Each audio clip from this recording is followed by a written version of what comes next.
بلاش تعملي اكونت فيك وتدخلي تكلميه اللي هو تختبريه هيكلمك او لا، لان هيحصل حاجة من الحاجتين. وبعدين هي حركة ادمت، فلو لسه بتعمليها فدي مشكلة تانية وهم عارفين.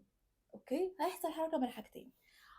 اول حركة ان هو هيتكلم، فانتي وقتها هتتضايقي وممكن يجي يبرر لك فتخفري، فهيعرف ان انتي بتخفري الخيانة.